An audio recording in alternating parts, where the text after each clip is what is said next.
Atong tan-awon mga Kapiliano kini usa ka pastor nga matud pa niya nga ang mga CFD nagtudlo og bakat. Tanawon na to. Mga kaigsuunan, pagbantay mo kay nagtudlog bakak ang mga CFD sa Katoliko. Unsa may giingon ninyo nga miingon mo nga ang Katoliko gitukod ni Kristo sumala sa kasaysayan, sumala sa history. Mga igsuon ko, wala mo nakasabot sa history nga inyong gibasa. Miingon mo si Kristo nagtukod, wala man. Simbahang Katoliko ra ang nag-declare nga si Kristo gitukod niya ang Katoliko. Dili pagpamatuod sa mga apostol, dili pagpamatuod sa pulong ni Kristo nga ang Katoliko gitukod ni Kristo. Dili mga igsoon. Tanawa basahon nato ang inyong history nga inyong gi-share sa akong video. The Catholic Church teaches that it is the one holy Catholic and Apostolic Church founded by Jesus Christ. Wa mo nakasabot ni ini. Ang giingon din hikong imong binisayon, ang simbahang Katoliko nagtudlo nga si Kristo gitukod niya ang simbahang Katoliko. Sila rin nagtudlo-tudlo nga ang simbahang Katoliko gitukod ni Kristo. Miangkon gid ang simbahan niini nga sila rin nagtudlo niini. Wala magtudlo si Kristo niini. Nga kung imong sabton mga igsoon, founded by Jesus Christ according to Catholic tradisyon. Sumala lang sa tinuhuan sa mga Katoliko. Wala magtudlo si Kristo niya. Oy, pastoy, ohahay. Mga Kapiliano, si pastor aning kamot kintaon ug uba sa kamaturan. Ngano man kay ning hinay na ang ilahang panapi ani. Wa nay mga Katoliko nga mailad tungod sa kadaghan ng Katoliko na kamatngon karon. Matintor kaning imong giingon nga bakak ng mga standard reference store. Halimbawa, dili lang isa ka libro nga naay mabasa nimo diha nga Katoliko gitukod ni Kristo. O halimbawa kanang imuhang gibasa karon nga ingon according to the Catholic Church maka.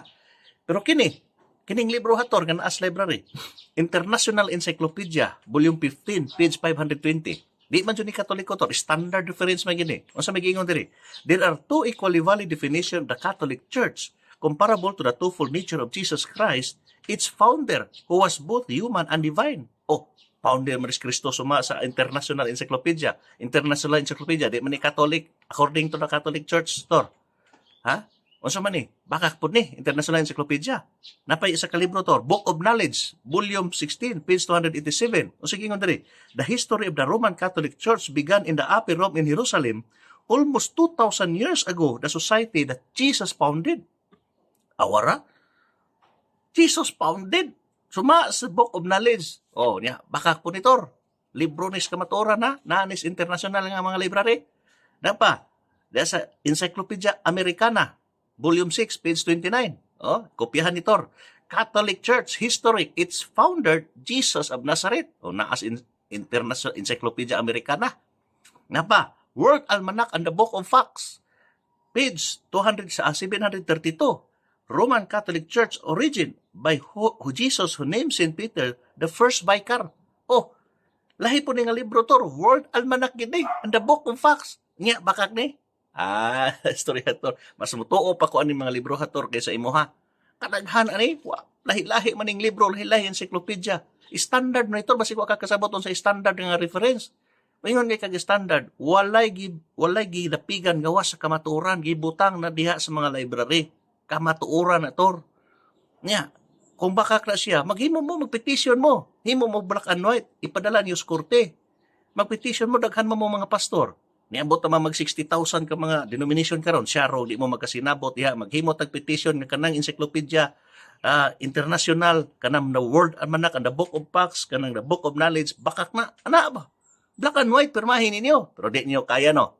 Di kaya, puro lang mo binutbot. Pero puro lang mo mga kanang akusa. O na-challenge na ko sa inyo hator. No? Na puro lang mingon mo nanultimig. Baka ko ay, nagsulti mis kamatuoran. Kay ang kasaysayan kamatuoran man, kay Biblia mismo, nagsulti man ana, masigwa kakabasa sa Job 8, chapter 8, the Living Bible. Read the history book and see. Muna kinahanglan ta nga mobasa sa kasaysayan. Daghang kasaysayan sa kalibutan. Nga nung pudyot-pudyoton raman ninyo ang kasaysayan. May ramo mupunit sa kasaysayan sa against Catholic. Pero gani, sa kasaysayan nga, nag-ingon ng Katoliko gitukod ni Kristo, di ninyo dawaton kay angkon ra. Pag sure, Dr. Oy, Ha? Mga kapiliano, amping ni mga pastora ni, ning kamot taon sila. Kisi-kisi sila ron sa mga CFD. Kaya ano, daghan ng pastor nga nimbalhin sa Katoliko. Ug karon dipensor na sa Katoliko. Akong challenge store, atubangan kinis Pastor Alima. Okay, kinis pastor man ni, pastor ba? Debate mo para mailhan kung ikaw ba tinuod nga nagsultis ka matuoran. Oh, kumain kag Biblia lang. O sige, hagitas pastor. Sila si Paul Alima.